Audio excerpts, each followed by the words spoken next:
What's going on, everybody? Welcome to the Blazers Uprise post-game show. Let me tweet out this link real quick so we can get some more people in here, and then we can talk about this mess of a game, because this game was a mess.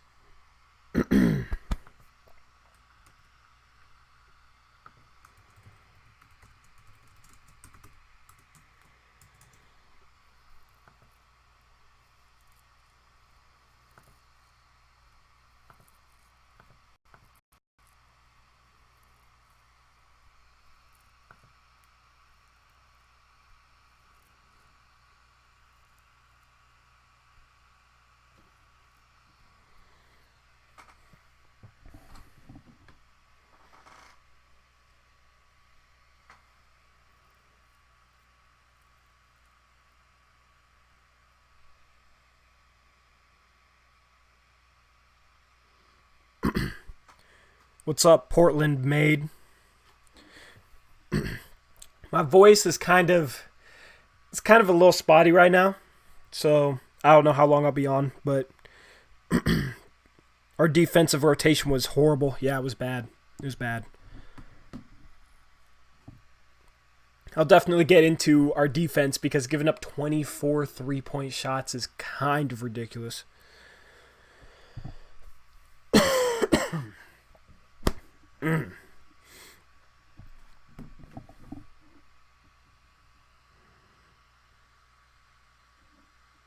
Joining from Japan. What's up, man?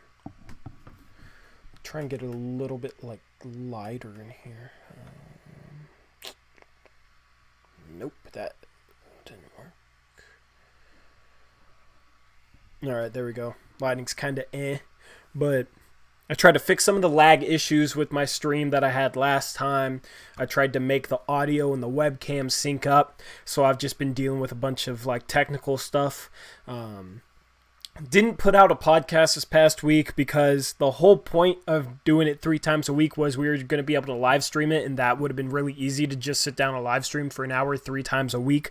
But since we've had trouble live streaming, and since my whole house is being packed up because this whole house is about to sell, there's been a ton of noise and stuff, so I haven't been able to live stream. So because of that, I haven't been able to do live podcasts or anything like that. So it's been hard to get out 3 podcasts a week, pre-recording and then editing, then rendering, and doing that whole process. I know some of you guys probably don't know how that goes, but it's a lot of work. So, but yeah, I gotta move out of this place in a week. So content might be a little bit light over the next week or so, but I'm still gonna try and get stuff out for you guys. Got a couple videos in the works, so. Collins looks great. Yeah, I think Collins looks solid. Wish he would hit a couple more threes. His 3-point shot isn't really falling right now, but all his misses are really, really close. There are a lot of in and outs, a lot of shots that are almost all the way down. Wins or losses, I'm still going to be a Portland fan. Yep, no bandwagons, bro.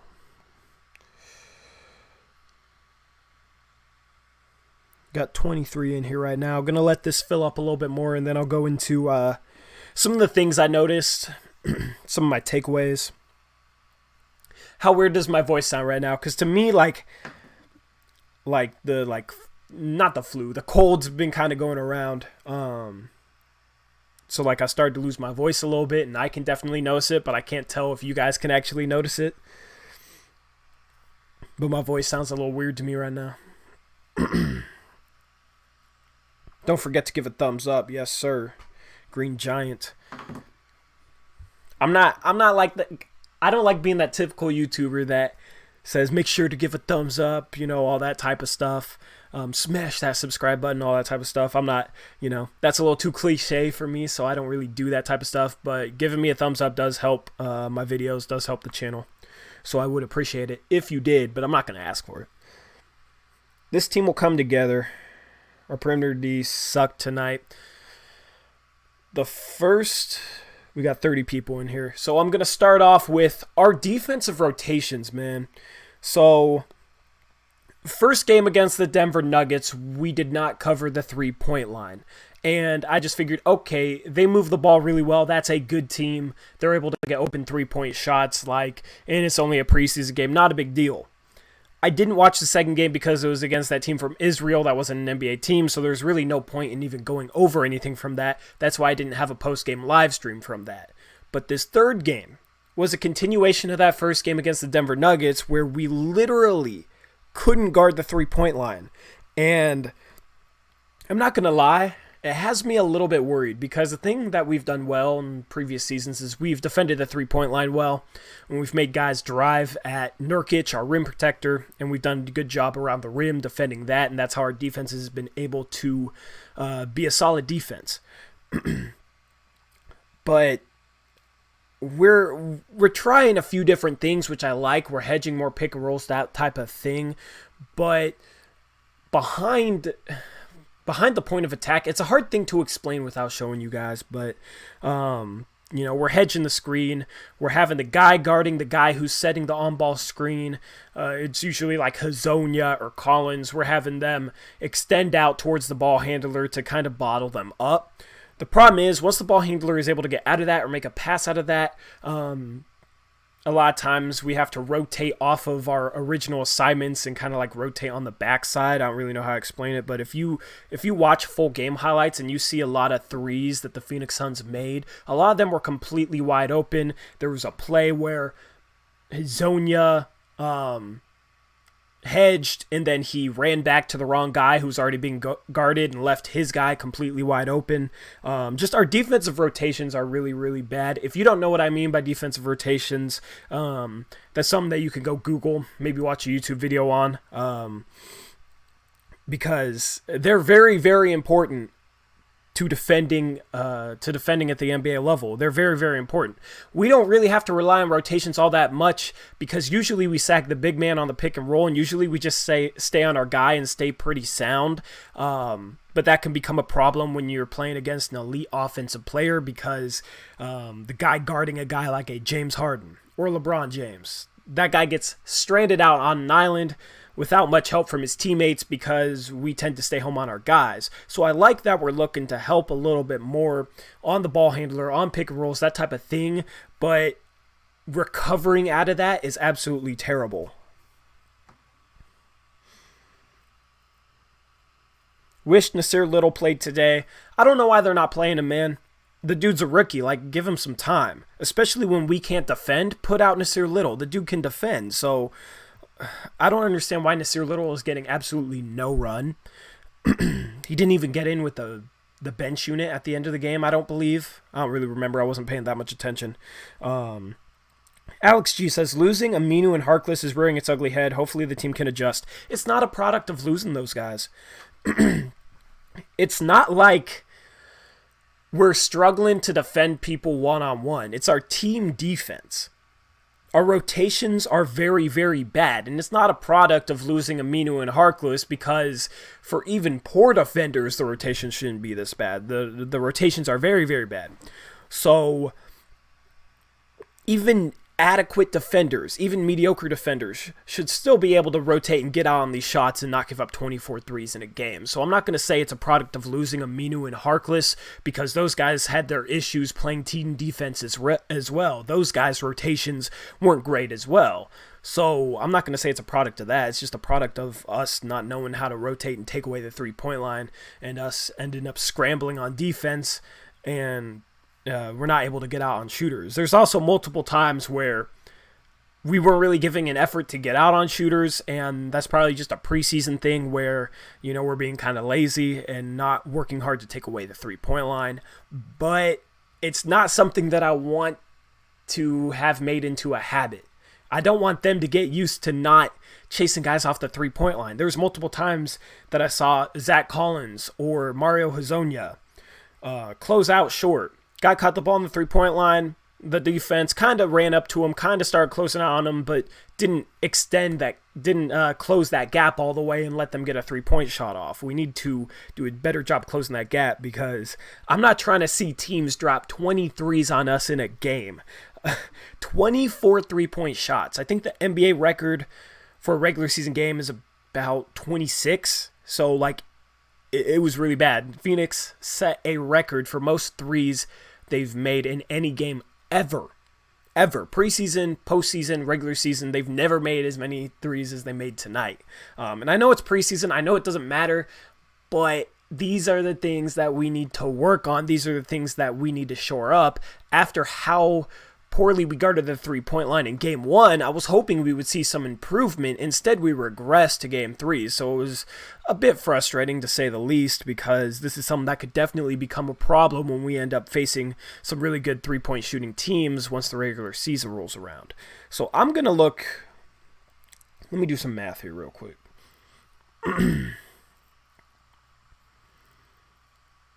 Okay, Denver was only 9 for 29. But Denver missed a ton of wide open threes. I felt like Denver got a ton of wide open threes. So although they only shot, I think that's like a little 34%, they still got a lot of wide open threes. I don't think it was us guarding the 3-point line well, because Jeremy Grant especially got a ton of wide open looks. By the way, I have the chat on my phone. Got everything going right here, so I'm reading your comments. Kenneth Faried for the final roster spot. I don't see how he'd really help. He'd be a solid fit with Pau Gasol, though, so, like, I'm down for Kenneth Faried, but I don't think they're going to consider it. I think the roster's pretty set as it is.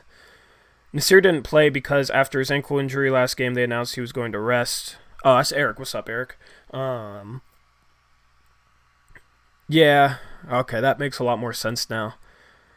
Still, though, even in that game against the Israeli team, he only played 3 minutes, which is kind of ridiculous. Like, I thought the reason we play those overseas teams is so that we can play our end-of-the-bench guys and get them some good run against the team that they're better than. So, he wasn't playing in the second game either, so... Oh, he injured his ankle last game. Duh. All right. Yeah. I assume that was early then, because I didn't watch that. So, when did Nasir Little hurt his ankle in the second game? Was that early? Because I remember reading about it on Twitter after that second game, but I completely forgot. Is the real Brian Scalabrine watching your stream? I wish. White Mamba. Brian Scalabrine, I disagree. The Suns have gotten better. I mean, they weren't playing Devin Booker, DeAndre Ayton, and Ricky Rubio. Who was their best player tonight? Kelly Oubre, and then Tyler Johnson. What's up, Ryan? Like, they were missing arguably their 3 best players, and their offense was absolutely clicking. I mean, they have a lot of decent shooters. They did add a lot of shooters, but we got to get out on the 3-point line. Early second game. Okay, that makes sense. Because I remember looking at the box score, seeing 3 minutes. Okay. And I was like, why is he only playing 3 minutes?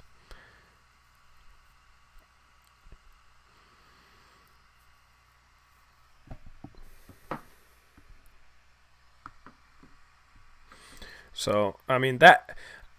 In my 12 things that I'm watching this preseason, I didn't have anything about, like, defensive rotations or defensive schemes, but now that has become the number one thing that I'm watching. The number one thing that I was watching was Hassan Whiteside's passing.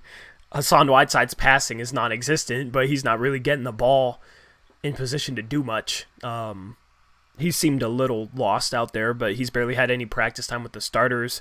I noticed a couple possessions where it didn't seem like he knew the play that was being ran or he knew exactly what to do in a set, but he was trying to do the right thing.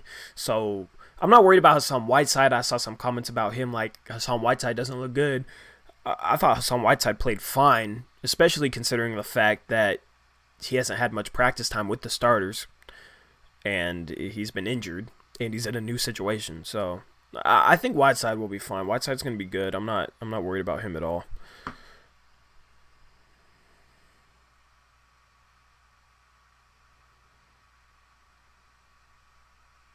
The sets need to get better. Yeah, I'm disappointed in our offensive sets, man.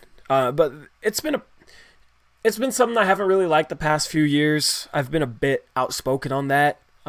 Just a lot of handoff, a lot of like perimeter movement, not much cuts going towards the rim, not much off-ball action, springing guys going towards the rim. The ball movement isn't good. So that's been a theme in the past few years. We're able to get by with it because we have two great isolation guards. So when everything bogs down, we just give CJ or Dame the ball, and they're able to bail our offense out and get us buckets or draw two defenders and make a good pass or something like that, or we get an offensive rebound. But tonight, it was constant dribble handoff and a lot of pick and roll, and that was about it. I didn't really see any new sets or anything that they were trying, any different type of I didn't see any offense that was geared in I don't know how to explain it. I didn't see any offense that had a like a different style to it. It was all kind of the same perimeter movement, lots of handoff, that was about it.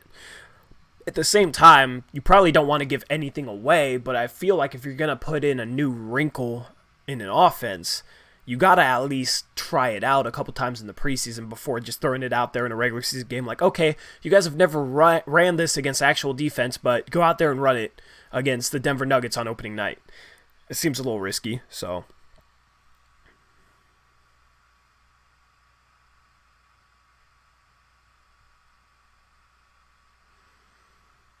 If we give Hassan Whiteside practice with the starters, he'll be great. I think so. I'm not worried about him just because of his situation and he's new. So, like, individual players, I'm not really worried about anybody individually. It's more just, like, the whole team defending the three-point line has been an issue. I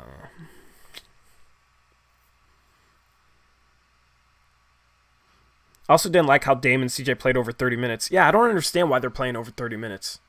It's the preseason. Do they really need to play over 30 minutes? I'd understand if like CJ McCollum was our new acquisition this past summer and we had to build chemistry with him and Dame and him and Collins and all that, but these guys have been here. These guys can play with pretty much anybody. I know the rest of the team is new, so you want to get Dame and CJ used to playing with some of these guys, but 30 minutes a game against the Suns seems like a little bit too much.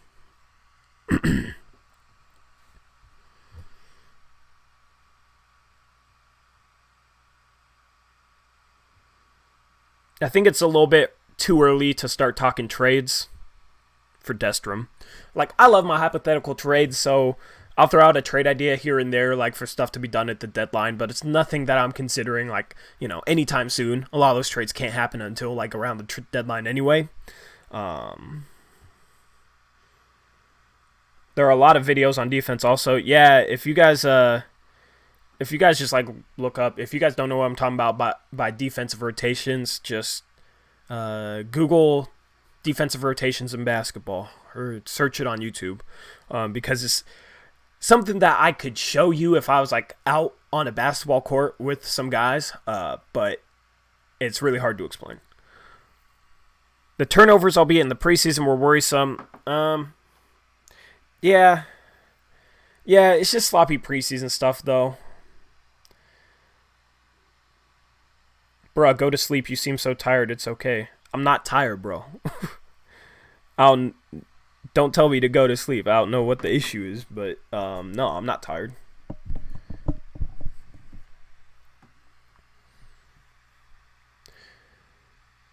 How concerning is it that we lost to the Suns tonight? It wasn't even the fact that we lost. That bench could have came back and won, and it wouldn't have changed my opinion on that game.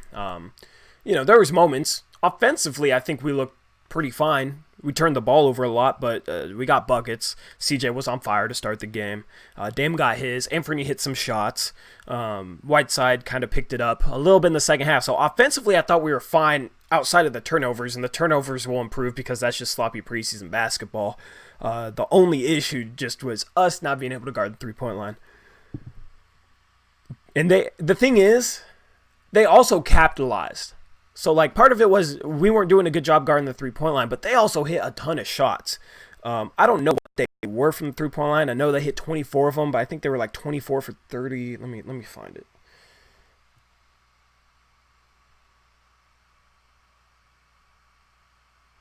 They were 24 for 45, 53%. NBA 3, that's a long shot. Shooting 53%, even if they're all wide open, that's still impressive. They still knock down shots. Dario Saric, 3 for 3 from 3. That guy hasn't shot well in the previous couple years. Kelly Oubre, 3 for 5. That dude's not a good 3-point shooter. Mikal Bridges, 2 for 4. Aaron Baines was 2 for 5. Aaron Baines was 2 for 5 from 3. Javon Carter, 1 for 3. Frank Kaminsky, 4 for 7. Cam Johnson, 4 for 6. Tyler Johnson, 4 for 6. So, I mean, like, they had guys just absolutely knocked down everything. Would have been a lot more fun if that was us and not them. But it's a product of them hitting shots and us just kind of struggling to take away the 3-point line. Destrom says, no issue, just some concern for the quality creator. I'm good, man. Like, I'm 100% good. Don't worry about me. Appreciate it, though. Are you going to bring back 2K videos? Yeah, I want to. There's been stuff that I've wanted to put out that I haven't put out lately. So I kind of want to get to that first and then maybe get to a 2K video. My life's just insane right now because I got to move in a week. So yeah, that's why stuff has been light lately. I want to get out more for you guys. Is our bench unit bad? I think our bench unit is... in the half court, I'm worried about our bench unit. They seem like guys that need to get out and run to be effective. Hazonia is much better on the break than in the half court, in my opinion. Bazemore can score in the half court, but he's also much better on the break as well. Even when it comes to like pulling up from 3, I think he's a bit more efficient pulling up from 3 when he's on the run in the fast break. Like, he loves that shot. So, in terms of like running the floor, if our bench is able to get out and run, our bench will play really, really well. If our bench has to play in the half court, I am a bit worried about how they might play. They might be fine, but it's still something that I got to see a little bit more of to have an opinion on.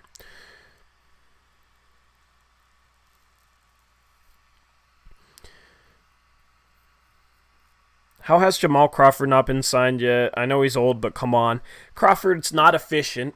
Okay, he's a guy who needs the ball in his hands right now to be effective, so contending teams aren't really going to want him because if you're not going to take the ball out of James Harden's hands to put it in Jamal Crawford's hands so he can isolate, because Jamal Crawford is a worse playmaker and far less efficient than James Harden is. And then Jamal Crawford doesn't provide anything else. Jamal Crawford's defense is horrible. So, like, he could maybe make a bad team a little bit better, but a bad team isn't going to want Jamal Crawford because he's old. He's going to take away minutes from the younger guys, so it makes no sense to bring him in for a team like the Cavs or the Suns, a team that's not really trying to win games and wants to develop their young talent.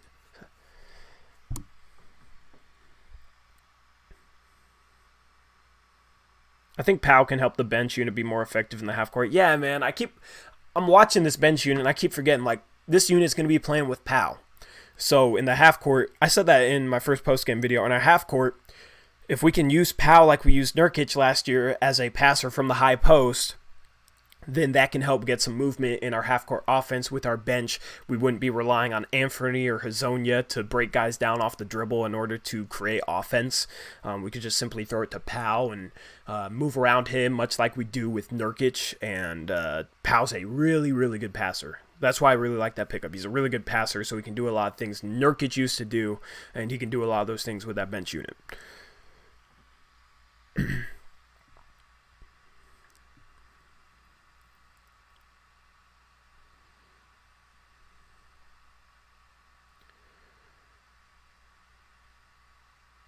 But anyway, as far as the Portland made, you said something about the 2K videos. I've been considering 2K videos.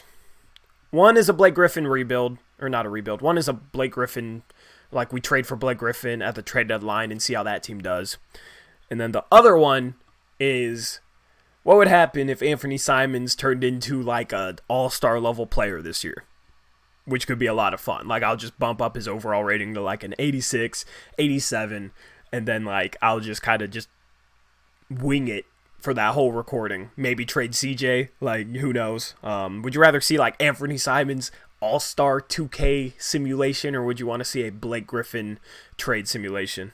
Let me know which one you want to see, and And that'll be the next 2K video I do, whenever I do it, because I'm not saying it's going to be anytime soon, but those are the two 2K videos I've been thinking about.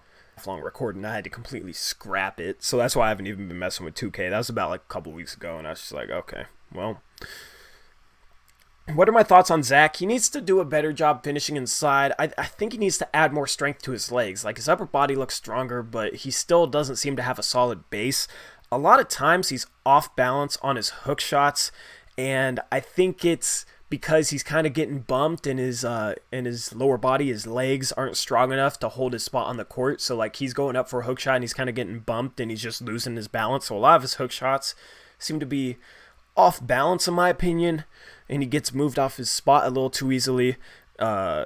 He's just not the finisher that I want him to be inside the arc. His jumper looks good though. His form looks much better than last year. A lot more compact, a lot more fluid, quicker. He's stepping into that shot a lot quicker than he did last season. So in terms of as a shooter, I have high hopes for him. And then he just needs to become a little bit more consistent of a finisher. If he can do that and provide his defense, not foul as much, Zach is going to be really, really good. I'm really excited to see him start next to Whiteside. I want to see Zach like get a rhythm, because I don't think Zach has had much of a rhythm shooting the ball this preseason, because it's preseason and he's not playing a ton of minutes. He started game 1 and then he came off the bench in game 3. So Zach will be fine though. I really like our starting lineup. Hood, Collins, Whiteside, that's probably going to be our starting lineup. Even if they put Bazemore in there, I think Bazemore has looked really, really good. Bazemore's defense is really, really good. Bazemore's defense is phenomenal. And if he can hit that 3-point shot and pass the ball here and there, Bazemore's going to be one of the X factors for this team. Bazemore could have a great season this year. I'm really excited for him. The fact that we traded Evan Turner for Kent Bazemore still amazes me to this day. I really think this team is special, but it's all mental to step up after previous stars have left from last year. Yeah, it's a chemistry thing. Portland made both 2Ks? Nah, you gotta give me one to start with. I can't make both at the same time.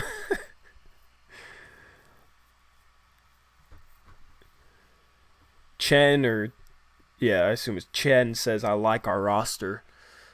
I really like our roster too, man. Like, I'm not tripping about losing to the Phoenix Suns. Try not to overreact to preseason, because I know it's very easy to do. But still, we got to guard the 3-point line. But there's no player on this roster that I dislike, which is the first time I can ever say that. I always disliked Evan Turner.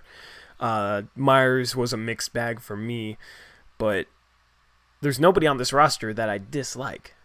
All the way down to, I'd say the only, like, as a player, the only player that I'm not a huge fan of is Gary Trent Jr. I'm not a huge fan of his game. Everybody else I'm pretty cool with. But, like, I'm fine with Gary Trent Jr. It's not like, he's not like Evan Turner for me at all. Make the Anthony video first. All right, for sure. Somebody tweeted out, like, a cool-looking mock 2K20 cover with Anthony Simons on it.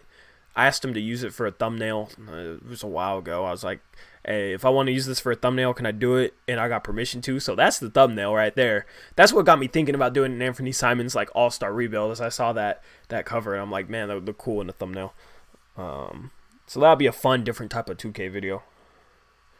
Do I think Baze has proved himself this preseason? Yeah, but I don't even think he needed to prove himself. He's a veteran. We all know what Kent Bazemore can bring. The coaching staff knows what he can bring, and that was before he even came here. Like, he showed out in Atlanta the past few years. He struggled last year shooting the ball. Apparently had an injury that hurt his shooting.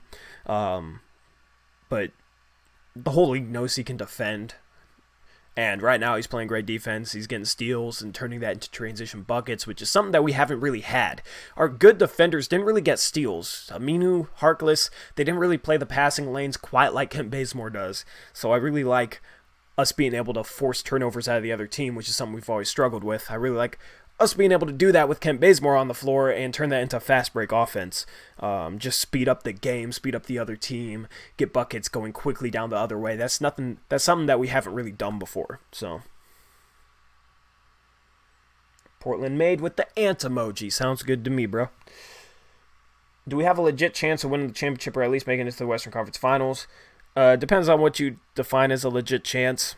Um, I don't know. It's hard to predict this season, man. The first like 10, 15 games. After the first 10, 15 games, I'll have a better answer for you on that one. But right now, I have no idea what our chances are. I wouldn't say a team like the Nuggets has any more of a chance than we do. I wouldn't say a team like the Jazz has any more of a chance than we do. I think we're all kind of in that pack, all cobbled together. All of us have a little bit of a chance at least. Like Houston. What's the other team? Golden State. Lakers are a bit overrated. I think they're in that pack as well, though.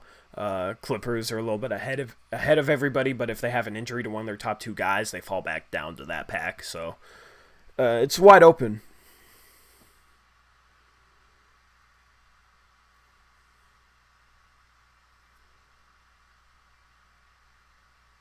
The Nuggets get the. Oh, I get what you're saying. Like the Nuggets get a lot of steals. Yeah, yeah. The thing is, man, the Nuggets get out and they run. Gary Harris is great in transition, but the thing is, if they don't get a bucket in transition, which they look for buckets in transition, and then if they can't get them, they just throw the ball to Jokic and let him orchestrate the offense in the half court. That's why they're so tough to beat. It's because they do try and get out and run and get easy buckets, but if they don't, it's fine. So that's what I'm hoping with our bench lineup, because I think they'll be really good running in transition, really good pushing the pace, but they need to be able to fall back to some half-court offense that's still able to generate buckets, which is my really only concern with that bench unit. I hate Houston because of Westbrook.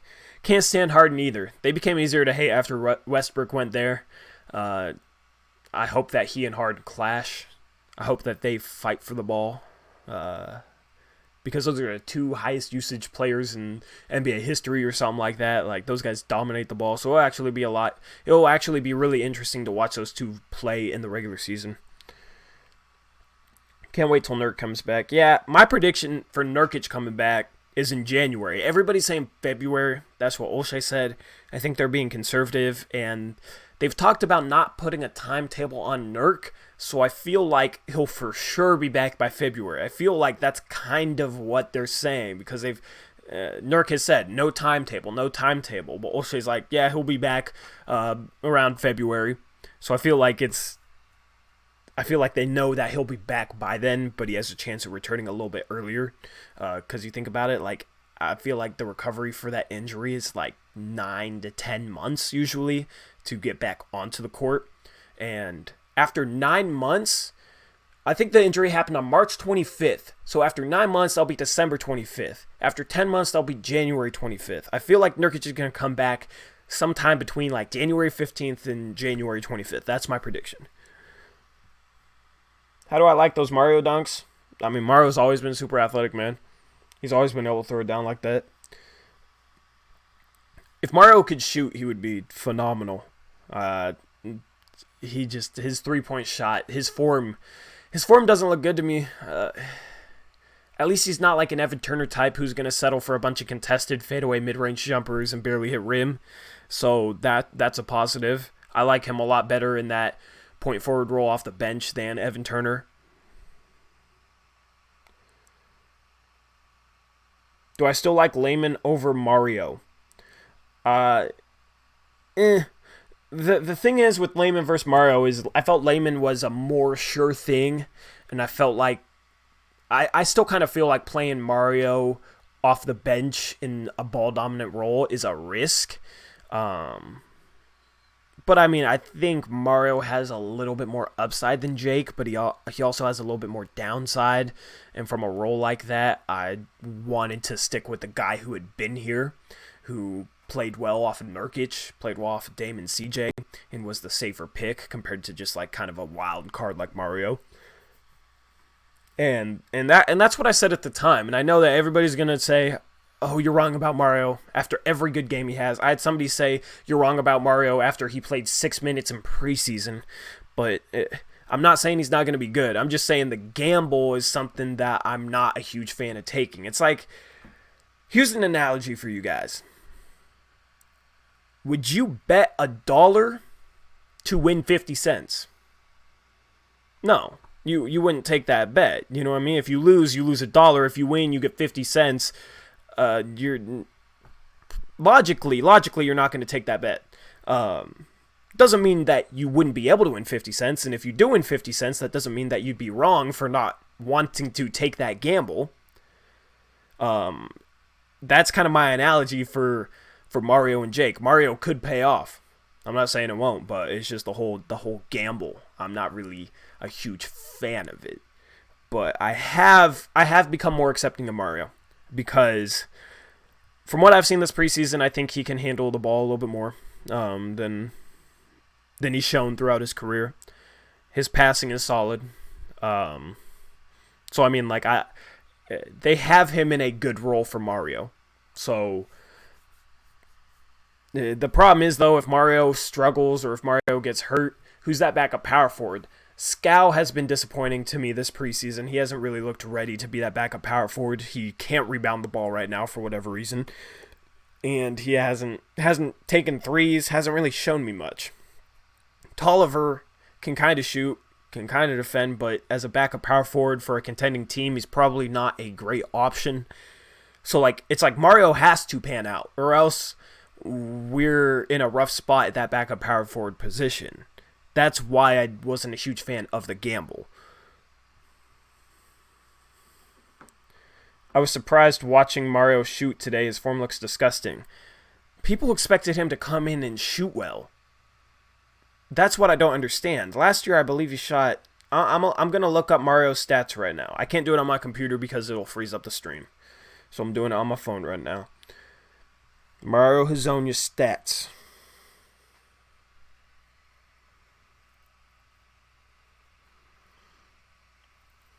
Okay, this is his three-point percentage for his career by season. 35%, 30%, 34%, 28%. For his career, he's a 32% three-point shooter. I don't understand why Blazer fans thought he was going to come in and be like a 37, 38% three-point shooter. He's not a good shooter. His form just doesn't work. It's kind of like a set shot. Kind of shoots it, like starts on the other side of his body. It's a lot of like sideways movement. He kind of shoots it like that. It's not like straight up and down and like forward. It's a lot of like from the other side of his body type movement. Which works for some people. D'Angelo Russell, Kevin Durant shoot like that, but for Mario, it just doesn't look good. Some of his misses were bad today. He's not going to be a three-point shooter. That was one of my criticisms when we acquired Mario, was he's not a guy who can really shoot. And people were telling me how I was wrong, how he's going to be how he's a good three-point shooter and was just stuck in Orlando and New York. It's still three-point shots. It doesn't matter where you play. If you're not able to hit open three-point shots, you're not able to hit open three-point shots.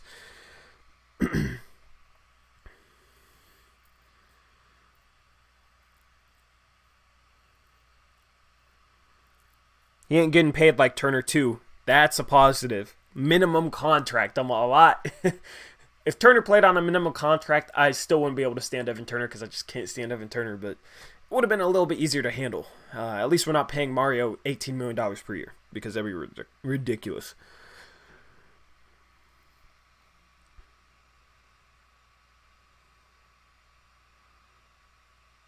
How do I feel about Mario and Collins combination? Them together... I don't know. I didn't really see them run much two-man game together, so like those two as a duo, I don't think is meaningful all that much. I was worried about how Zach Collins will translate to starting power forward. He hasn't started a game in the NBA or in college, and he might have problems guarding the perimeter. I think Zach Collins will be fine guarding the perimeter. I think this preseason, Zach Collins' lateral quickness and his feel for guarding the perimeter has actually looked really, really solid. He got switched out onto Javon Carter at a point in this game. Javon Carter isolated him, thinking that, okay, this is a big man, I'll be able to take advantage of him, and Zach looked great guarding Javon Carter, who's a point guard, a 6-foot point guard, decent quickness, decent ability to shoot off the dribble. I think he blocked Javon Carter's step back. Like, Zach Collins will be fine guarding fours. I think Zach Collins can switch out onto small forwards, and if he plays strong without fouling, he can do a decent job on small forwards. I think Zach Collins will be fine at the 4. I think not starting in the past isn't really a big deal. He played at Gonzaga and came off the bench, but during their championship run and their Final Four run, he was playing on the biggest stage in college basketball, and that's when he was playing his best. He was phenomenal in the Final Four in a stadium playing in front of 80,000 people when the lights were the brightest. Like, I feel like Zach Collins is a big game type of player. I feel like he has the ability to play the 4. I don't think he's just a 5 like some people say. He can shoot the ball well enough to play 4, in my opinion. I think he'll be about a 35% three-point shooter this year, and he can move his feet to guard the rim or to guard the perimeter against other power forwards. So I don't see why he can't play power forward. Mario's form is like a half Lonzo. It's honestly more old Lonzo than Lonzo's new jump shot. Like, Lonzo has new form now, and he's kind of like he went from right here to about like right here. And his follow through is still weird, but like Mario's a little bit more over than Lonzo is now, which is kind of scary. Mario 41 from the field, 28 from 3. Yeah, I mean, like, and I get it. He wasn't in a good situation, so, you know, he can be expected to improve in a better culture like ours, but that was the gamble that I was talking about that I wasn't a huge fan of. Blazers should trade for Kateem Allen or Iggy on the Knicks. Iggy on the Knicks? Like Brazdeikis? Are you talking about Ignas Brazdeikis? I don't know how to say his last name. That guy from Michigan. I'm actually a fan of him. Kadeem Allen, too, wouldn't be a bad get as like an insurance guard who can defend and shoot a little bit behind Anthony.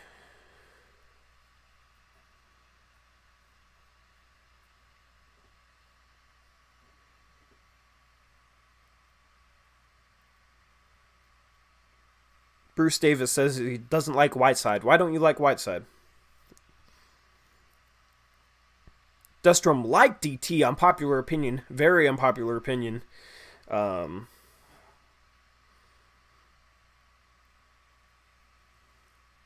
You should collab with KOT.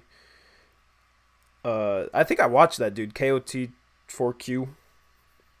I don't know if there's like, if that stands for something or it's like Kenny. I know his name's Kenny, right?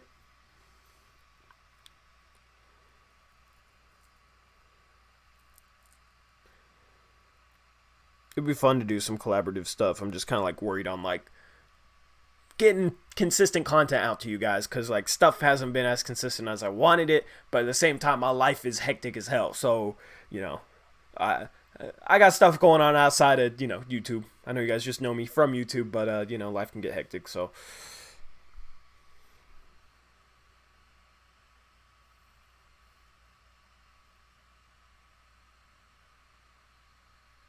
who's going to be that third guy for Blazers until Nurkic comes back? I assume Rodney Hood. I mean, the dude can score the ball, and he can shoot the ball, and he's going to get good shots playing next to Damon CJ. King of the fourth quarter. I don't know if that's the same dude I'm thinking about right now. That dude, yeah, Kenny. He does the House of Highlights podcast. He does like those 2K rebuilds.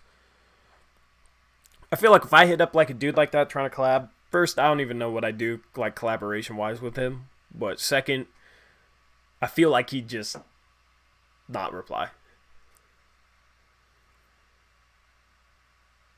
Because I'm still a small YouTuber. That dude has like 500,000 subs, so.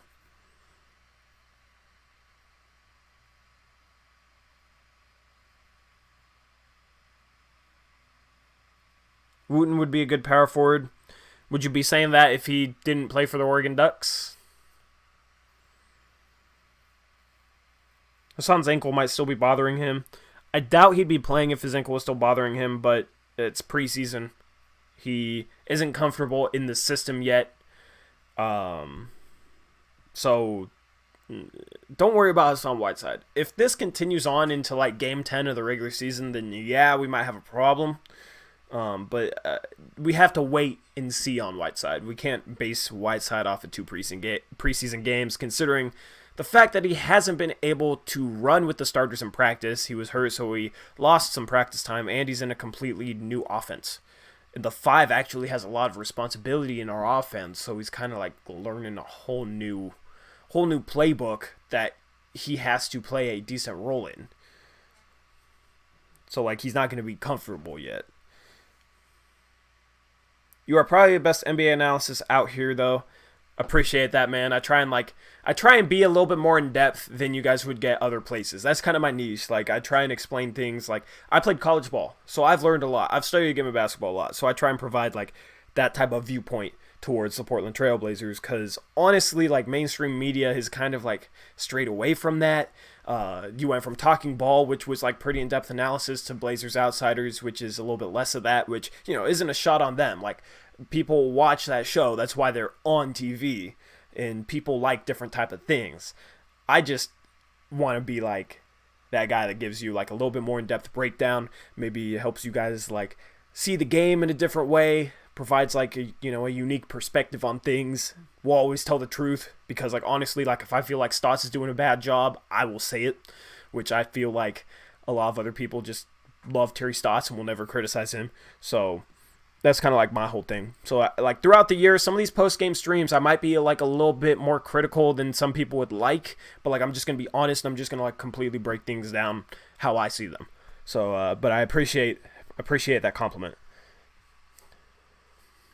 Hassan definitely wasn't playing hard enough. Yeah, if that happens in the regular season, that's a problem, but preseason, it's going to happen. Eric Brandt, that's the one thing about the defense tonight. Hood didn't play, and since we're thin at wing, defenders, since we're thin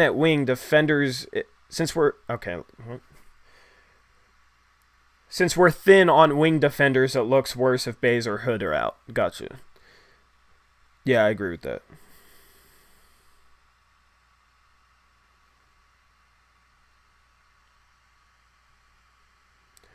Yeah, I played college, Columbia Basin. It's a community college in Tri-Cities, so it wasn't like big-time basketball. My knees kind of quit on me. I don't have the best knees. But I can, on a good day, I can still rim graze, and I can still hit some threes and that type of thing. I still play in a rec league, so.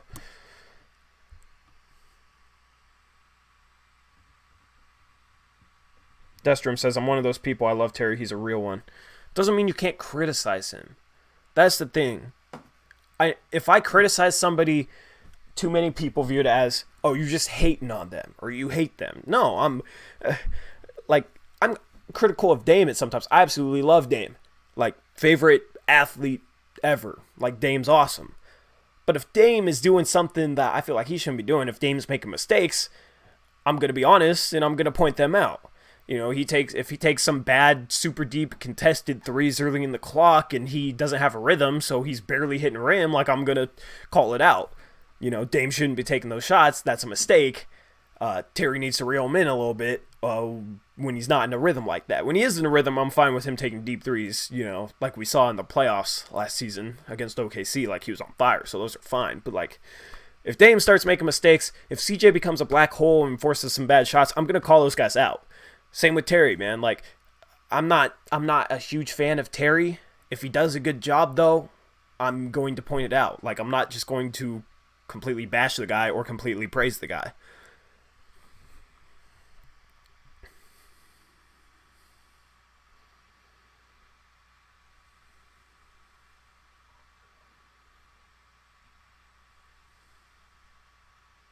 Hassan's dunk on the missed free throw was nice, though. Yeah, it was good. That's the thing. If we have shooters out around Whiteside shooting some of those deep threes that Dame shoots, those rebounds are going to be a little bit easier for Hassan to get, because it hits rim a little bit harder since it's a deeper shot, bounces away a little bit harder, bounces a little bit higher, where Hassan can just go up and get it with this huge standing reach. And if he has like a lot of space to kind of crash the boards with our shooting out there, then I feel like Hassan Whiteside on the offensive glass is going to be huge. The dude's a great rebounder. Almost 18 rebounds per 36 minutes last season. Like, this dude is going to wreck the offensive glass.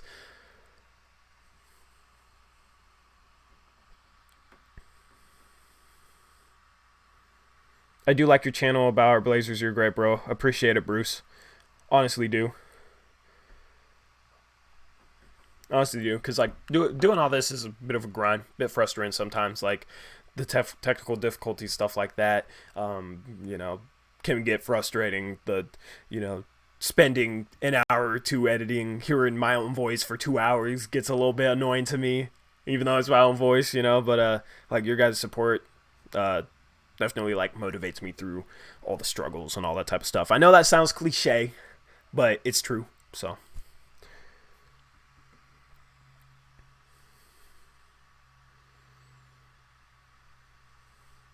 Dustrum, okay, I agree with the criticism aspect view. I get where you're coming from. There's hate, then there's constructive criticism. That's a thing that people need to realize. A lot of people don't see the difference between constructive criticism and hate. Like, I'm going to try and be, like, constructive. Some of it might not come off as constructive, you know. If CJ's a black hole not passing the ball and shooting a bunch of bad shots, I'm going to call it out, you know what I mean? Like, might not, you know, might seem like hate, but, like, I'm a fan of this entire roster. It's my favorite roster by far. So just know that, like, going on into the season. Like, I'll be super hyped when we win. I take losses a little bit hard. So, like, I'm going to try and, you know, remain professional, like, remain, like, upbeat enough for you guys. But I'm a fan. I'm a diehard fan just like you guys. So, like, if I see something that's frustrating me, I'm going to say it. Nah, just trade Whiteside for a better wing player. I still think it's the right move to trade Whiteside at the deadline. A guy I haven't talked about trading him for would possibly be like Nemanja Bjelica from the Kings, if that's possible. Because that dude's like a 40% three-point shooting stretch four and an okay defender. And the Kings, if they're like pushing for the playoffs, they don't have a great starting center. They got Deadman, who they overpaid, but, you know, maybe that's a possibility. But if not, like Hassan Whiteside for Otto Porter Jr., or Hassan Whiteside for Robert Covington, or Hassan Whiteside for Blake Griffin, those are all going to be good options. Hassan at the 4 would be, yeah, that would be very rough. Hassan can't slide his feet to stay in front of 4s. If he has to guard the perimeter, that takes him away from the paint, so his defense, that's the thing. At a 5, Hassan Whiteside is set up to be the great rim protector he is. Once he's at a 4, that rim protection isn't really, like, possible for him anymore, since he has to get out to the three-point line and defend guys, and then he has to slide his feet. Then he becomes a poor defender. Hassan and Nurk together wouldn't work. That's the thing. And once Nurkic gets back to 100%, both those guys are more deserving of 24 minutes per game. There's 48 minutes in a game. If you play those guys only at center, which is pretty much the only position they play, the most you could give each of them is 24 minutes per game. Half 48. Those guys deserve more minutes than that.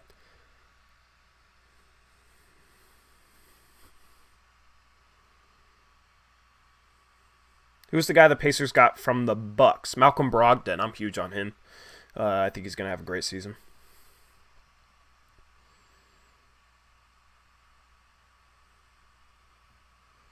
With the new NBA height rule, do you think lost or gained some height from being measured without shoes? I think pretty much everybody lost some height. Kevin Durant gained an inch. Kevin Durant was supposedly 6'9" in shoes, and then he measured in at 6'10" without shoes. So he was technically probably like 6'11", maybe even 7 feet with shoes if they rounded up. I'm interested to see our heights for our players without shoes. Some teams have released theirs. We haven't yet. I might make a video just going over that. Just like a short little video going out over that once it breaks. How do you feel about Taco? Could he be a future Blazer? I mean, anybody could be a future Blazer, but I don't see why he in particular would be a guy that would be a future Blazer. Taco might not even stick in the league. Everybody loves him because he's 7'6", but that's, you know, he's hyped up because of that. We shouldn't. Kevin Love. Yeah, I've talked about Kevin Love so much, man. And I understand like people, love to talk about Kevin Love, but I've talked about it so much, it's kind of like I don't even. I want to take a break on the Kevin Love stuff because like almost every Monday mailbag, on our first podcast, we talked about him as well. I'm not a huge fan of him. I'm not a fan of that trade. But once we get into the regular season, okay, little channel update for you guys. We should have Trailcasters uploading tomorrow their podcast. Like, we'll get to the point where we're uploading like a podcast a day, whether it's Uprise podcast or one of the other podcasts that I talked about on my content announcement. We'll start time stamping those so that, like, I know a lot of you probably don't want to watch a whole hour or a whole hour 20 or however long those podcasts are. I know a lot of you either don't have time or don't want to sit down and watch a whole one of those. So I'll start time stamping segments in the description so you guys can go in and, I want to watch this segment. It might be like a 7-minute segment, but you'll just click on the timestamp in the description. It'll automatically fast forward to there. You can watch that segment. And then, okay, cool. Like, done with the, maybe not watch the rest. That's completely fine. Like, I know it's not for everybody. I know some people will watch the whole thing, but I know some people won't as well. So that's the whole thing with the podcast. And then I want to get back to trying to get consistent videos out. The short hitting videos, kind of like the 12 things I'll be watching this preseason. I actually really enjoyed putting that out because it was like a lot faster paced than the stuff I'd been doing lately. So that's kind of the whole thing with the channel right now.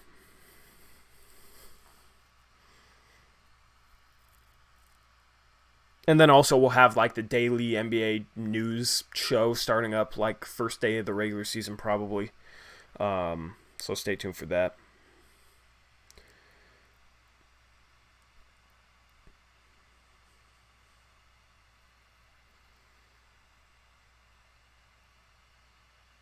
We did release them? You sure we released them? I didn't see anything about us releasing them. Like, there was heights from pre-draft camp, but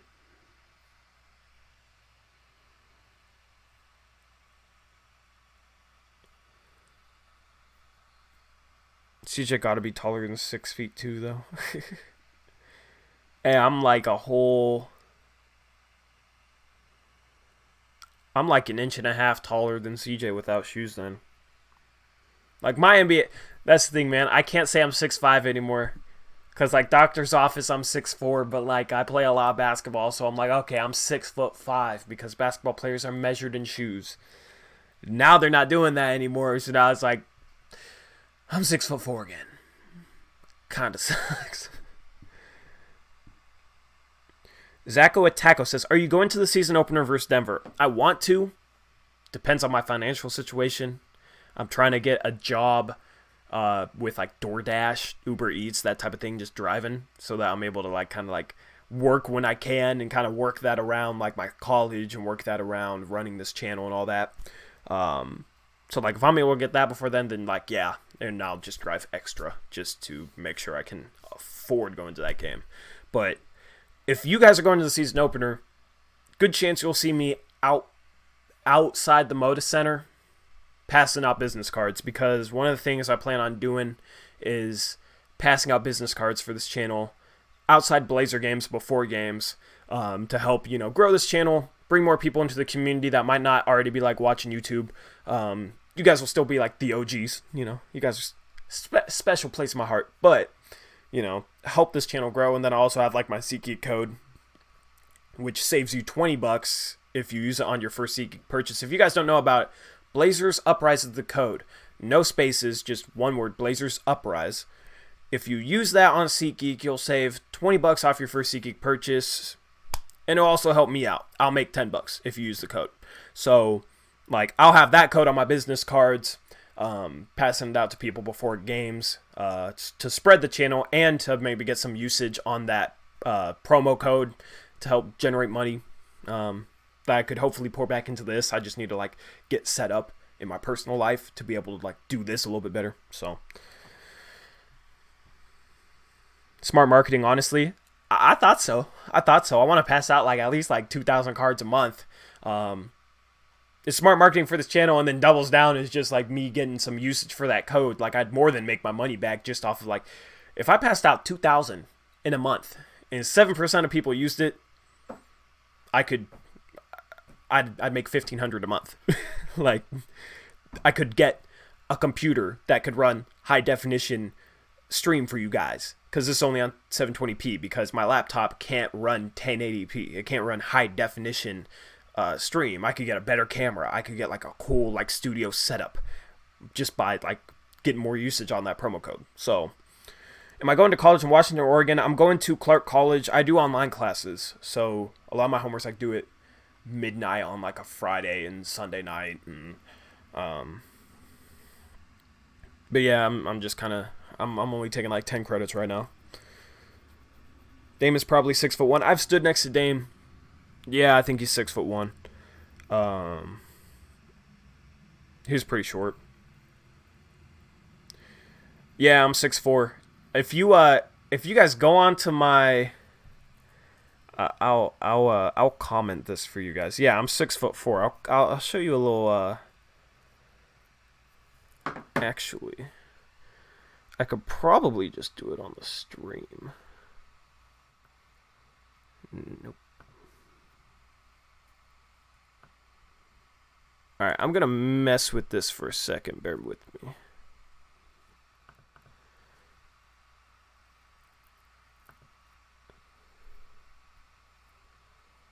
Let's see here. Display capture.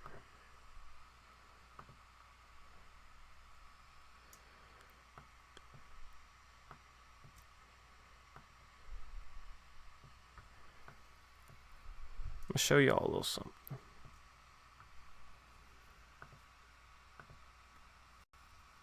If you guys don't follow me, make sure to go follow me at TorJonesYT on Twitter. But the negative thing about being 6'4"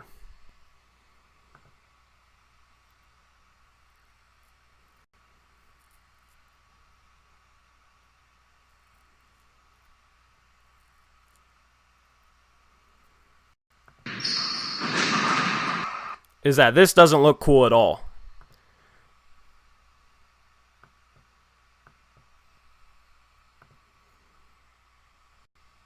It's hella glitchy. Okay, there we go. That doesn't look cool.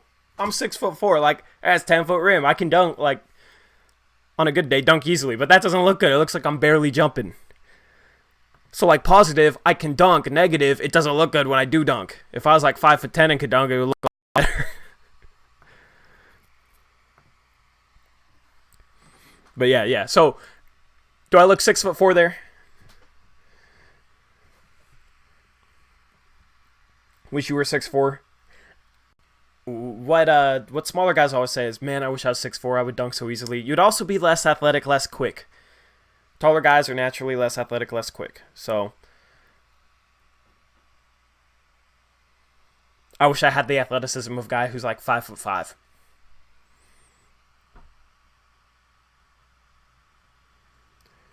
You have been 5'10" since your freshman year. That's rough.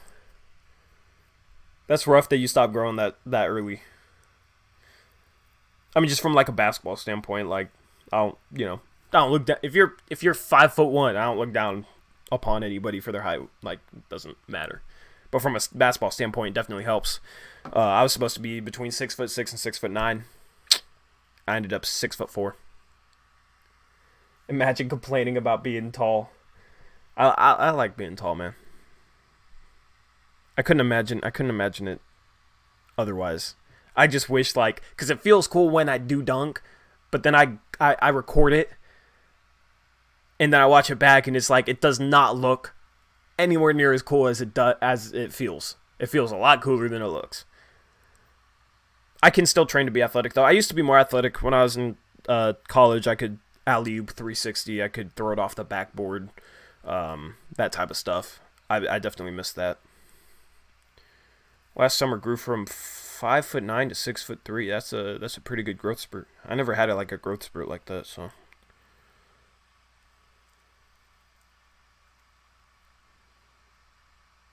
Is there good footage? I'm scrolling back in the comments since I know I missed some. Is there good footage besides 3-on-3 of you playing? I'm curious.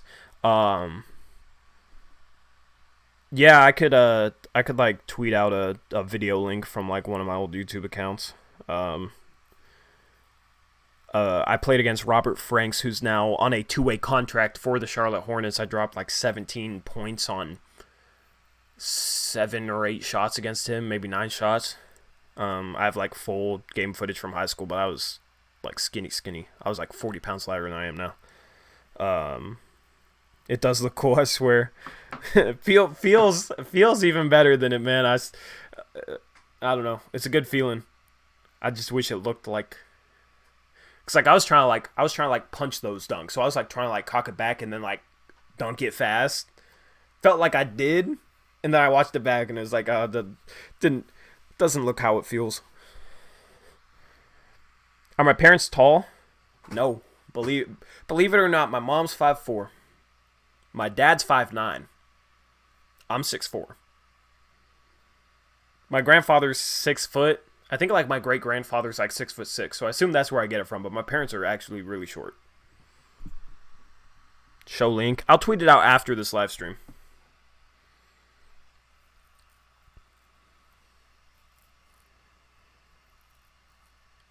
That channel has like my original like YouTube content, which was horrible. I'm like, I don't even really want anybody to see that because my original stuff was horrible. Like I've gotten so, I'm not gonna say I'm good or anything. I'm not gonna like hype myself up, but I've gotten a lot better since when I started making YouTube videos because I was horrible.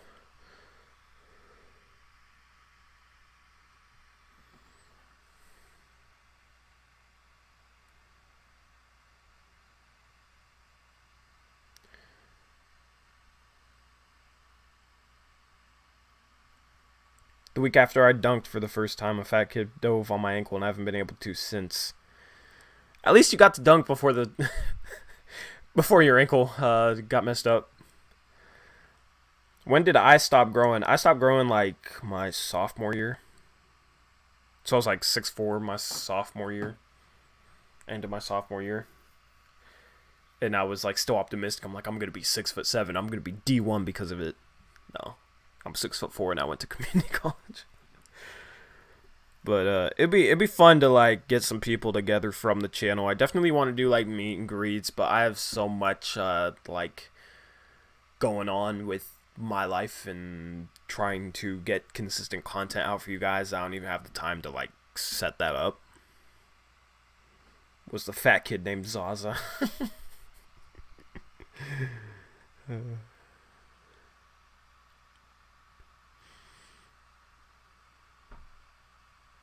Sophomore in high school was when I stopped growing. So early, because when I was born huge, and doctor said I was supposed to be between 6'6" and 6'9". But they were also German doctors. I was born in Germany. I'm not German. My dad was in the army and he was stationed over there, so I was born in Germany. So I don't know what that has to do with anything, but maybe they lied. I don't know.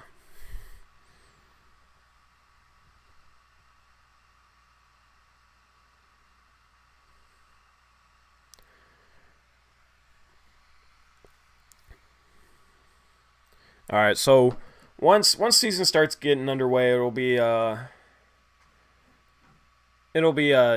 fun to do these post game live streams. It's fun already. But I'll have like a lot more to go over.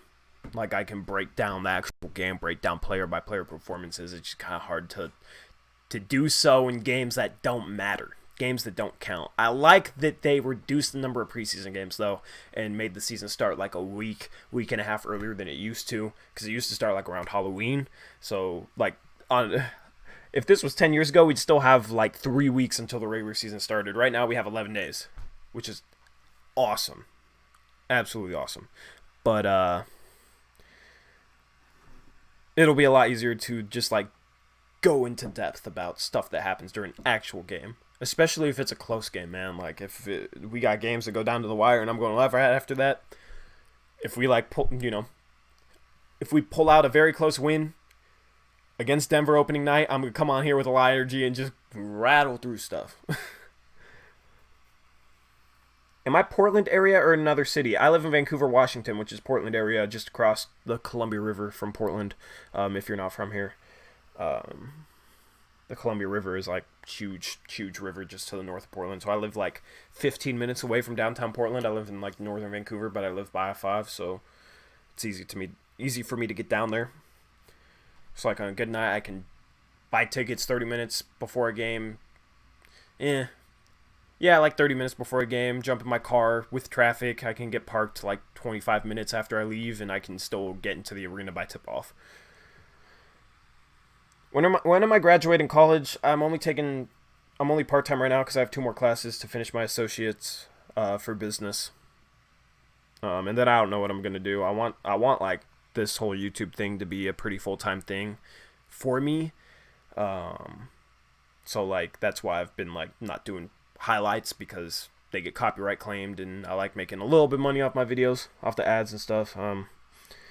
But like I want this to be like full time, and I also want to have enough money to be able to like improve this whole channel and improve like the quality of everything, the production, all that. Do I go watch Blazer games often? I go to like between 5 and 10 games a year. It's a pretty good amount in my opinion. Do I shop in Portland to avoid tax? I don't make any like big time purchases. I don't really got the money to make big time purchases. So if I was trying to make a big time purchase, I'd probably go down to Portland to avoid tax. Well, like for small stuff, the gas money to get down there offsets the tax. Was I happy when Blazers drafted Zach at the time? Yeah, I was very happy because I'm a Gonzaga fan, so I was a huge fan of Zach when he played in college. So it was kind of cool to be like a fan of a guy, watch him play his entire college season, and then have him go to the Portland Trail Blazers, and we already like know his game, know his strengths and weaknesses. Like, he was like the first player that happened with. So like, I would have loved for us to somehow have gotten Rui Hachimura, who went to the Wizards with the 9th overall pick in the draft. Like, I'm a huge Gonzaga fan, so my grandfather was a huge Gonzaga fan, so I grew up watching Gonzaga with him, watching like Adam Morrison and guys like that. So I'm a huge Gonzaga fan because of that. Kind of makes me sad though. My grandfather passed away like a month ago. I kind of like went on a hiatus. I said like I'm just like dealing with some stuff because I don't really want to like, I don't know. I felt weird about tweeting something like that out. Because, I don't know, I just felt weird about tweeting that out, so I'm like, I'm just dealing with some personal stuff. But yeah, my grandfather passed away about a month ago. I used to just, even like this last year, I'd always go over to his house, watch Gonzaga games with him. So it's like kind of like Gonzaga's like a special team to me.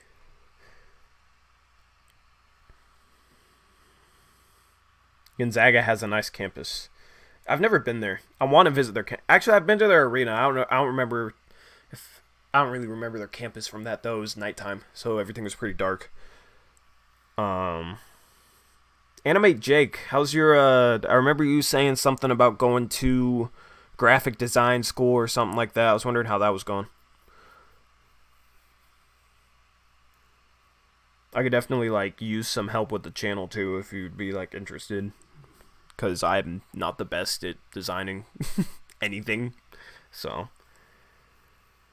Brian Scalabrini, it's all good, man. It was something that was like expected the entire year. You know what I mean? So it was like just kind of like gradually accepting that it was going to happen, and then it happened. And it was like, okay, we knew it was going to happen. He had Parkinson's for 15 years. He was expected to live 5. He lived 15. So it was an accomplishment, him lasting 15 years. Yeah, it was.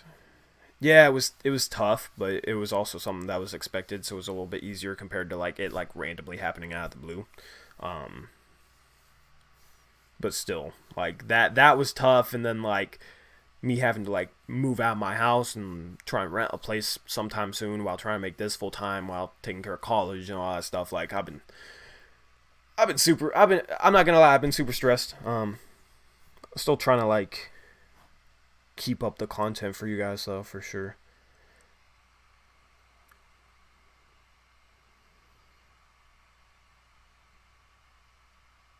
I just like that podcast this past week. I wanted to get one out, but I had to edit I had difficulties with the Eastern Conference preview. I just dropped that. If you guys want to check that out, go check it out.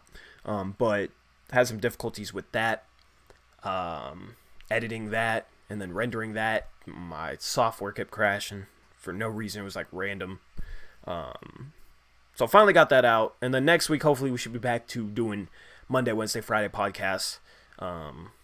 Once they're live, they'll be like at a regular time, like at 3 p.m.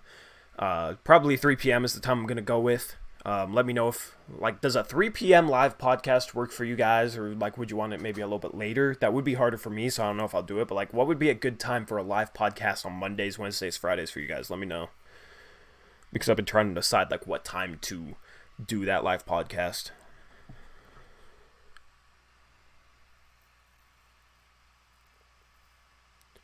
Oh, you graduated, got hired at a design company called No Dinks. Oh, you graduated. That's dope, man. I don't know why I thought you were just starting. Maybe that was somebody else.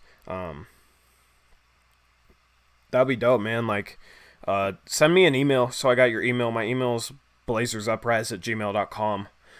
Because like, I wanted to ask if you like wanted to, help with something. I think it was like a month or two ago, and I just didn't know how to get in contact with you. But congrats on the job, man. Congrats on getting hired. I have a lot of like, I'm amazed by some of the graphic design people can just easily put out there, and because I've like tried to do some stuff before. Obviously, like I don't even use Photoshop. I don't even know how to use Photoshop. Like I use like a free online service, which is like okay, but I'm just kind of like, from what I've tried and seeing like what other people can do, it's like a whole different ballpark.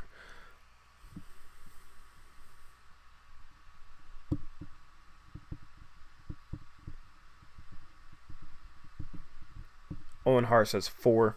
Brian Scalabrini, it doesn't really matter what time. And I'd leave I'd be live from like 3 to 4, and then I'd leave it up so you guys could like watch it after. I just, it'd be cool to have people like engaging live. But like, the thing is, if it goes later, it starts interfering with Blazer games, and it starts interfering with like my rec league, and like it starts like interfering with other stuff. So like,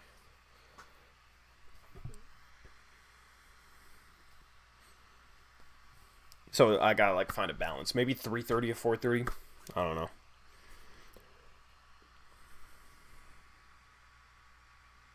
Do I use Pixlr? No, I use a website called BeFunky. BeFunky.com. That's the website I use for photo editing. I have like a $5 membership there a month, which I think I could pay $20 for Photoshop. So I just need to do that. But like the all the thumbnails I've made have been with that website, and I don't feel like my thumbnails are awful, but like with like business cards and like logo design, I'm kind of hopeless. Chemeketa Community College. I played against Chemeketa Community College before. I think we played at there. I think they had a pretty nice campus.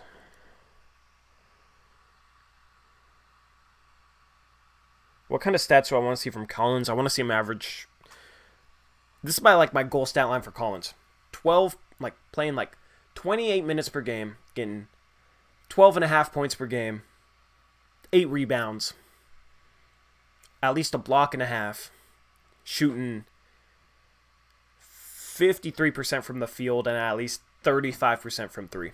I think that would be like a great realistic stat line for Collins. Especially the efficiency. If he can shoot like 53% from the field, 53%, and like 35% from 3, that'd be great. That would mean he'd have to shoot like 59% from 2. And I think that's going to be tough for him to get because he's not the best finisher right now. He definitely needs to work on his finishing. Needs to work on that little hook shot that he doesn't hit enough of.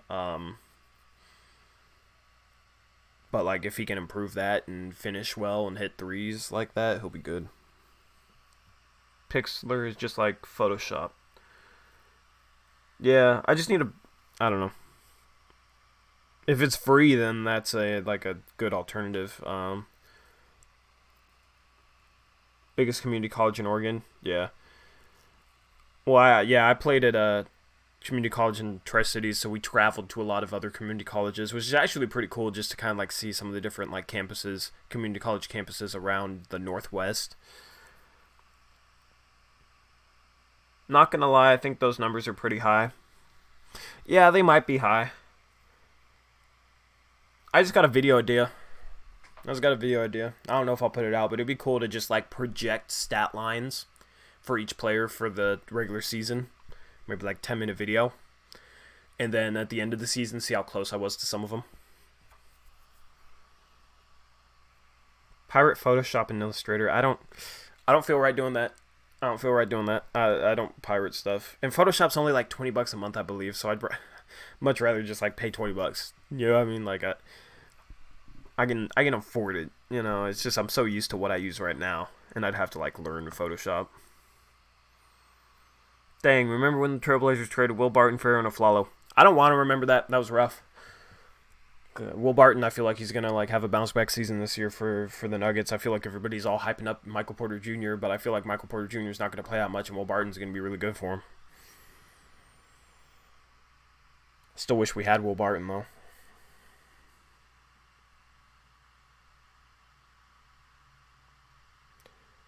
Oh, it's free? If it's free, then I'll definitely check it out. I don't know. I feel like my thumbnails aren't too bad. A lot of them I rush though. A lot of them like I have the video uploaded and I'm just working on the thumbnail and I'm just like I just want to get this out. My friend Patrick played point guard. He's the graduate of Oregon State. Great Mel Counts. Really cool family. That's cool. I played like 4 years ago, like 2015, 2016 season was when I played. So I don't remember their team at all, other than one guy that was from Vancouver, one guy that I played against in high school. So I don't know if I played against him. It depends on when he played.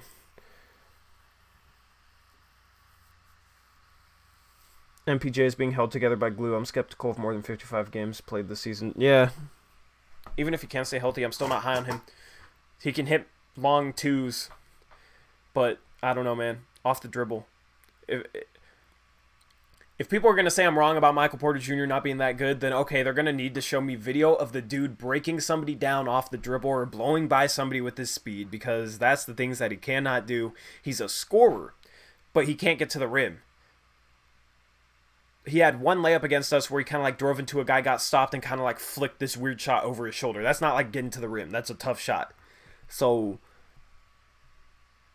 people have already been like, dude, he's going to prove you wrong. He's going to prove you wrong. We're like, fine. But I need to see him getting to the rim. If you're going to be a scorer who doesn't really do anything else, then you got to be able to at least get to the rim every now and then. And I don't feel like he's going to be like some like 42, 43% three-point shooter either. I feel like his ultimate ceiling is like Danilo Gallinari. But that's like best case scenario if he doesn't get hurt and like maximizes his ability. That's not that good for like a ceiling for a guy who people say, oh, he's going to be like a top 10 player someday. He's not going to be a top 10 player. I don't see it.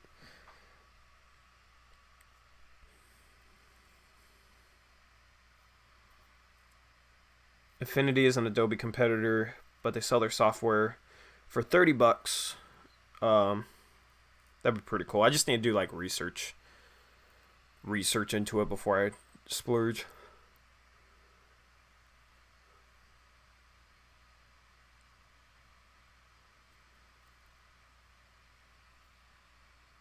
Kyler Kelly from Oregon State might get drafted next year. I haven't heard of him, and I have heard of the majority of prospects projected to go in the draft next year. So I mean, like maybe he can break out. I'll definitely pay attention to Kyler Kelly because I've never heard of him, but I'll definitely like look for him because I do watch a lot of college basketball. So, where is he from? Where are you from?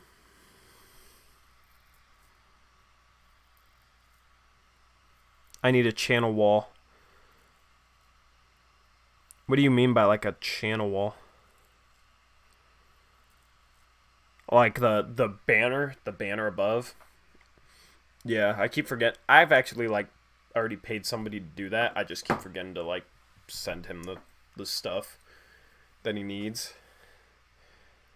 I don't really like know how I want to design it either, but I think people were just saying that because Brandon Roy was his coach. No, he was just like a number one prospect in high school, so people think that still counts for something. But like Harry Giles was a number one prospect in high school. Scout Labissiere was a number one high school prospect. So there's a community that just like completely hypes guys up. Um, like casual fans on Twitter. Zion Williamson's so hyped right now, and he hasn't done a single thing that mattered yet. Yeah, I like the Portland Cityscape too. Can't settle on one, and then I have to like make sure I send the guy the right stuff. All that. Do something simple. Yeah, if like I don't know, like I'm not. Do you guys like the Blazers Uprise logo I have? Like, I kind of like it, but I just threw it together fast. Um, I'm open to redesigning it. Like, if one of you guys like came up with something that I really liked as a logo for Blazers Uprise, I'd be down. I don't know. Like if you guys just want to like I don't know. Like if you guys want to just like come up with stuff for fun of it, like I'll definitely like look over it. But I'll definitely need some in the future.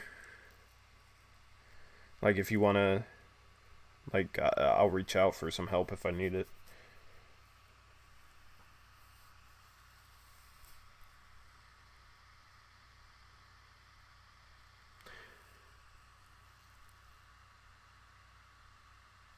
It's okay. It does look pretty thrown together.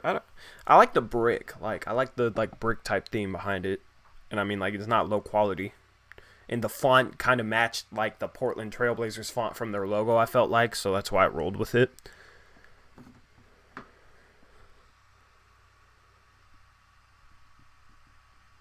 Would I like a BU logo that's letters connected? I wouldn't really want a BU logo because that's like straying away from like Portland Trailblazers themed. You know, at least like Blazers Uprise, like there's Blazers in it. Fan competition logo design. That'd be something pretty cool to do. I feel like not enough people would participate though.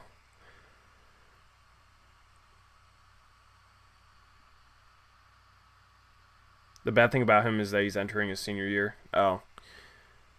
Yeah, I'll definitely keep my eye out on him. I'll watch a lot of college basketball. I do like. I might even. I don't know. I do like bracketology and stuff like that on the side just for fun. Everyone in this is an OG. Yes, sir. You guys are the OGs.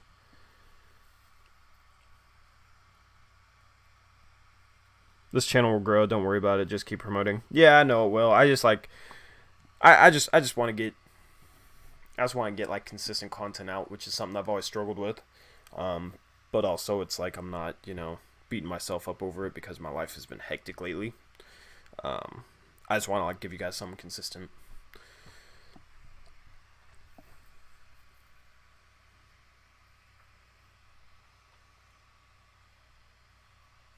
Am I into fantasy league? I am a diehard fantasy football player. I don't really play any other fantasy sports. If that's what you're asking, am I into fantasy league?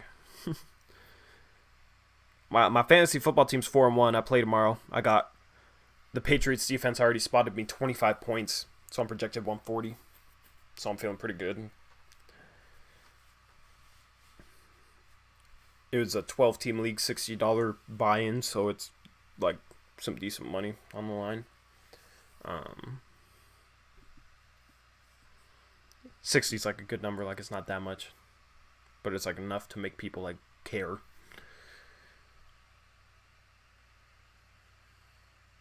But yeah, if you guys have any like, we should all make a fantasy league. It'd be cool to do like a Blazers Uprise fantasy basketball league. If you guys are interested in that, I'd do it. Should I trade Mike Evans? No, that 0 was a bit of a fluke. Don't sell him after that 0 spot because he'll have better weeks ahead. If you're gonna try and trade Mike Evans, wait until he has a good week, then use that to your advantage when trading him. Yeah, dude, I will actually. Would you guys want that to be like free or?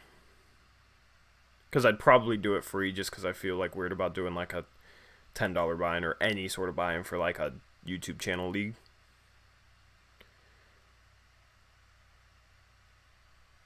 I am a 49ers fan.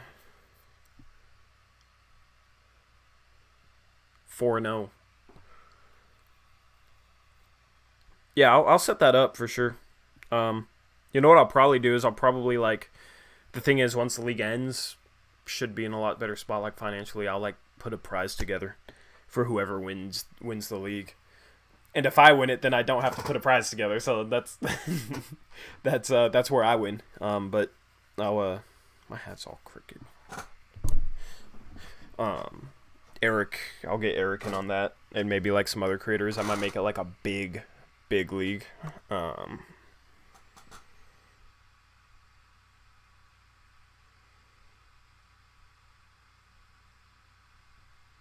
But yeah, I'll throw together a fantasy league for you guys. If you have any like, if you guys want to like communicate with me, my DMs on Twitter are open. My email's open, so like if you have suggestions or you want to like offer some sort of help for the channel or anything like that, just hit me up. I might not reply right away because like I'm busy. Kind of, busy a lot of times, but feel free to hit me up with anything. Have a buy and profits go to the channel. No, if you guys want to help me, you guys can donate to me on Patreon though. $10, and I'll actually like bring you guys onto like some podcasts and stuff. Because like that's something like I couldn't offer everybody. I couldn't say like, oh, anybody can get a chance to come on the podcast because there's too many people. But like $10 a month helps me out, helps the channel out. Also get the chance to like get you in a Skype call and you can actually appear on this stream instead of just watching it. So I thought that's pretty cool. But I'll comment the I'll post the Patreon link if any of you guys are interested in it. It just like donates a certain amount a month on the first of each month. So here you go.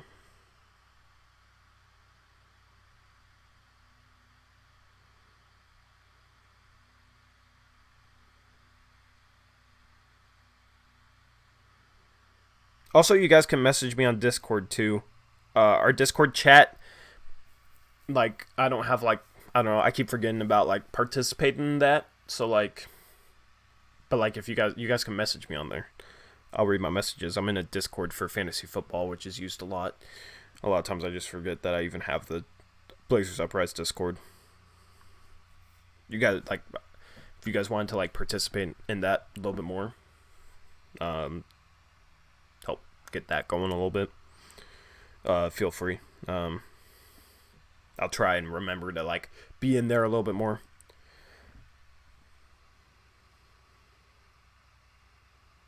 All right, there's the Patreon link. If you guys wanted to donate, it's $10. You get to appear on the podcast or the live. What was it?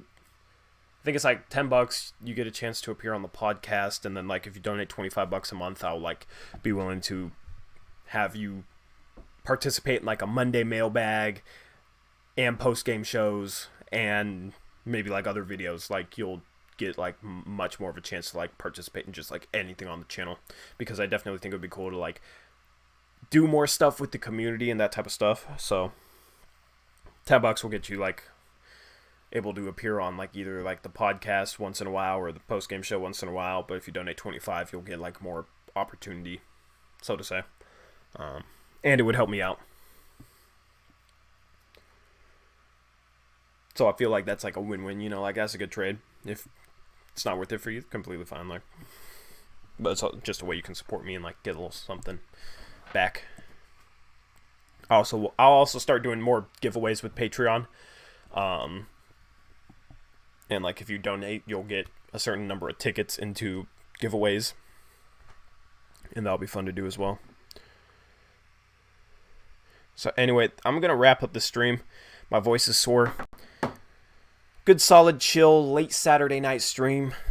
We're on like an hour 40 right now. So,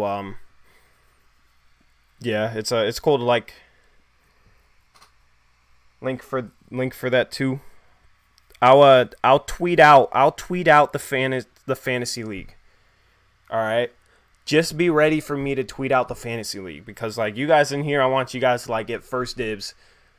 Since you guys brought up the fantasy basketball league, I want you guys to get first dibs. So make sure to follow me on Twitter at TorreyJonesYT. I'll also tweet it out on the community tab, so just be ready, because I don't know how fast that's gonna fill up. Winner of the league should have unlimited appearances for the following year. I'm down with that, actually. I'm down with that. Oh, Discord chat. Yeah, Eric, I'll send you the Discord chat. Got you. And I'll make sure to like advertise that. But yeah, looking forward to a post-game live stream after a real game. Still not a ton to take away from. Blazers kind of got whooped tonight from the three-point line. 24 threes given up to the Phoenix Suns, but not a big deal. It's preseason, so it's fun to just chill with you guys. What's the app for the league? We'll use ESPN. I'll just stay tuned the next couple of days. I'll get you guys the information on that. ESPN for fantasy basketball. ESPN for fantasy basketball. I might have like 20 people. I might have like 20 spots. Like I'm willing to like completely open it up. But anyway, thank you guys for hanging out with me on this Saturday night. We'll be back. When's the next Blazers game? The 16th? Let me check. We'll have our podcast on Monday. Also going to try and do a Monday mailbag because I want to get those back to being on Monday. So on Monday we got the podcast. The 16th is Wednesday. And that's at 6 p.m. So I'll have a post-game live stream on Wednesday after the Blazers versus Jazz. And then the day after that, on Thursday, we play the Nuggets. I have like rec league that night, so I'm not sure if I'll have a post-game live stream on Thursday too, but that's kind of like the plan for the next week. So anyway, thank you guys for hanging out with me. Thank you guys for watching. Appreciate all your support with everything. I'll make sure to get that information out for that fantasy basketball league, for the Discord. And then if you guys, like I said, want to like help me out with anything, want to like give me suggestions on the channel, anything, my DMs are open at TorreyJonesYT, and the email is blazersuprise@gmail.com. So thank you. Been a fun live stream. I'll see you guys later. As always, peace out. Go Blazers.